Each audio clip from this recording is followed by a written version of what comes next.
আসসালামু আলাইকুম এভরিওয়ান। তোমার প্রতি অনুভূতি গল্পের চতুর্থ পার্ট বলার আগে তোমাদের কাছে একটা রিকোয়েস্ট করব। আশা করি তোমরা রিকোয়েস্টটা রাখবা। তো তোমরা হয়তো অনেকেই জানো যে আমি একটা ইউটিউব চ্যানেল খুলছি, আর আগে একটা ইউটিউব চ্যানেল ছিল, সেটা হ্যাক হয়ে গেছে। তো যারা যারা আমার ইউটিউব চ্যানেলটা এখনো সাবস্ক্রাইব করেন নাই, আমার টিকটকে আমার ইউটিউব চ্যানেলের লিঙ্ক দেওয়া আছে, ওখানে গিয়ে সাবস্ক্রাইব করে দিয়েন। আর ইউটিউবে গিয়ে ভয়েস অফ দীপু অফিসিয়াল লিখলেই আমার ইউটিউব চ্যানেলটি পেয়ে যাবেন। তো চলুন বেশি কথা না বলে গল্প শুরু করা যাক। রিমির থেকে ফোনটা সে ভাবির নাম্বারে ফোন দিই, কিন্তু ফোন রিসিভ করলো ভাইয়া। ভাইয়ার কণ্ঠে শুনেই সাথে সাথে কেটে দিলাম। রিমি বলল, কি হলো, রিসিভ করে নাই? আমি মন খারাপ করে বললাম, করছে কিন্তু ভাইয়া। রিমি বলল, ও তাহলে আমাকে দাও ফোনটা। রিমি মোবাইলটা নিয়ে আবার ফোন দিল, আবারও ভাইয়া ধরছে। রিমি বলল, হ্যালো আসসালামু আলাইকুম। ভাইয়া বলল, ওয়ালাইকুম আসসালাম। আপনি কে? আমি রিমি। আশা কই? আমি আশার ফ্রেন্ড। ভাবির নামটা রিমিকে বলেছিলাম। ভাইয়া বলল, ও আচ্ছা, একটু অপেক্ষা করুন, আমি দিচ্ছি। হ্যালো আসসালামু আলাইকুম। ভাবির কণ্ঠ পেয়ে আমার কাছে রিমি ফোনটা দিয়ে দিল। মুহূর্তে চোখ থেকে পানি বেরিয়ে আসলো। আমি বললাম, কেমন আছো ভাবি? অনেক। তুমি কোথায় এখন? তোমার মোবাইল বন্ধ কেন, কি হয়েছে? ভাবির কণ্ঠ জড়িয়ে যাচ্ছে, মনে হয় কান্না করে দিবে। আমি বললাম, ভাবি, কাল আমি অ্যাক্সিডেন্ট করে পাটা ভেঙে যাই, সাথে আমার মোবাইলটাও ভেঙে যায়, তাই কথা বলতে পারি নাই। ভাবি বলল, কি বলে এসব, কিভাবে কি হলো, এখন তুমি কোথায়? আমি বললাম, ভাবি, আমি এখন একজনের আশ্রয়কারিনীর বাসায় আছি, যিনি আমার এমন বিপদে পাশে এসে দাঁড়িয়েছেন। অনেক ভালো ওরা, ওনার মেয়ের ফোন দিয়েই কথা বলছি।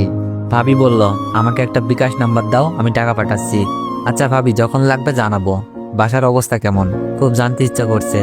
আগের মতো হাসি খুশি আছে, নাকি আমার আসার সাথে সব চলে গেছে?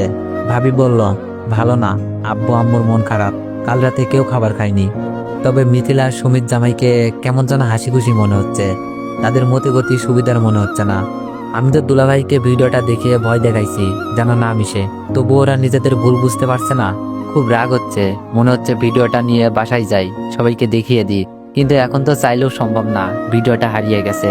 ভাবি কান্না সুরে বলল, ভয়ের কোনো চিন্তা দেখছি না, তোমার ভাইয়াকে রাতে বলেছিলাম তোমাকে এমন শাস্তি না দিলেও পারতো। সে বলে, আমার এত দরদ কেন, আমার কি তোমার সাথে সম্পর্ক আছে নাকি? আমি বললাম, কেঁদো না ভাবি, আমি তোমার ভালোবাসা বুঝি, কেউ না বুঝুক। আর এইসব নিয়ে বাসায় কাউকে কিছু বইল না, তবে ওদের আটকানোর দরকার। ভাবি বলল, কিভাবে?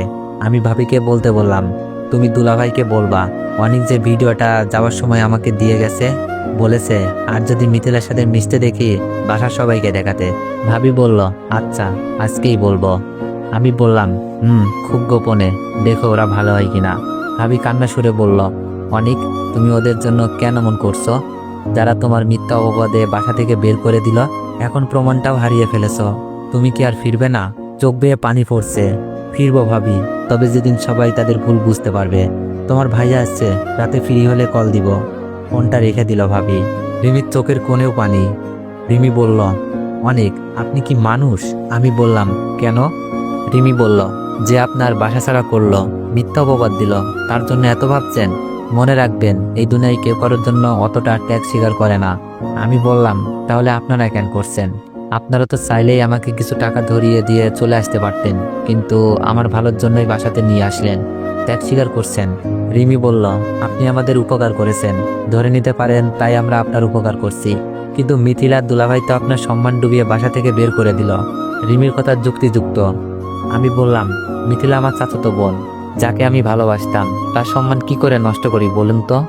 মিথিলা হয়তো একটা ভুল করেছে, আমি তার ভুলগুলো সংশোধনের কারণ হতে চাচ্ছি। সে যেন বুঝতে পারে কাকে সে অপমান করত। সে আজ তার সম্মান বাঁচানোর জন্য মুখ বুজে সব সহ্য করে গেল। রিমি বলল, আপনি এখনো মিথিলাকে ভালোবাসেন? আমি বললাম, জানি না, তবে আমি চাই মিথিলা তার ভুল বুঝতে পারুক, সম্মান নিয়ে বেঁচে থাকুক। রিমি বলল, ও বুঝেছি, হয়তো এখনো ভালোবাসেন। রিমি হয়তো বলতে চাচ্ছে আমি যা করছি সবকিছুই ভুল করছি। রিমি চলে যায়। আমি রিমির কাছ থেকে গল্পের বই চেয়ে নিই সময় কাটানোর জন্য। গল্প পড়ছি, এমন সময় আন্টি রুমি আসলো তার ছেলেকে নিয়ে। বয়স বেশি হবে না, 5 বছরের মতো। আন্টি বলল, খাবার খেয়েছো অনিক? আমি বললাম, জি আন্টি, রিমি এনেছিল।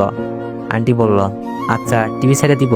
আমি বললাম, না আন্টি, আমি বই পড়ছিলাম, বই পড়তে আমার খুব ভালো লাগে। ভাইয়া এদিকে আসো, বসো ভাইয়ার সাথে। রিমির ভাইকে ডাকলাম। আন্টি বলল, না, পায়ে ব্যথা দিবে, অনেক দুষ্টু, আগে পা ভালো হোক তারপর খেলা করবে। না আন্টি, সমস্যা নেই, ছেলেটাকে আমার পাশে বসিয়ে আদর করছি। আন্টি বলল, তুমি পড়ালেখা করো? মন খারাপ করে বললাম, জি আন্টি, আমি সবেমাত্র কলেজে উঠেছি, আর মনে হয় লেখাপড়াটা করতে পারবো না। আন্টি বলল, মন খারাপ করো না, একটা ব্যবস্থা হবে। আমাদের রিমিও কিন্তু এবার কলেজে উঠেছে।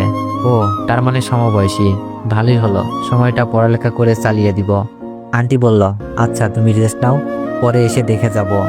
আন্টি তার ছেলেকে নিয়ে চলে গেল। আমি বসে টিভি দেখছি, এমন সময় রিমি কি কি নিয়ে যেন আমার থাকার রুমে আসলো, হাতে কতগুলো শপিং। রিমি বলল, এইগুলো আপনার জন্য, দেখান তো পছন্দ হয় কিনা। আমার পছন্দ আশা করি ভালো লাগবে, আর এটা আপনার নতুন মোবাইল, এইগুলোর কি দরকার ছিল, শুধু শুধু টাকা খরচ করলেন। মনে মনেই ভাবলাম, আমি কি তাদের বেশি জ্বালিয়ে দিচ্ছি।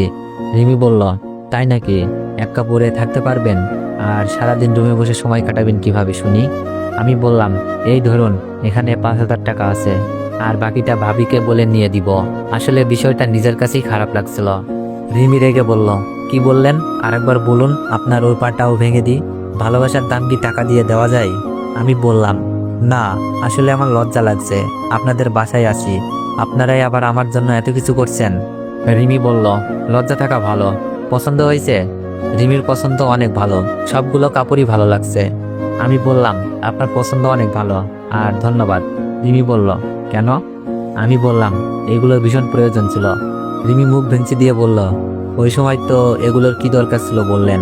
মোবাইলটাও দেখছি খুব দামি, রেডমি 7, সাথে রিমি রেজিস্টার করা নতুন সিম, আর বাসায় তো ওয়াইফাই আছেই। তো এভরিওয়ান, নেক্সট বার চাইলে একটু বেশি বেশি কমেন্ট করুন, আর একটু বেশি বেশি কপি লিঙ্ক করে দেন। ধন্যবাদ।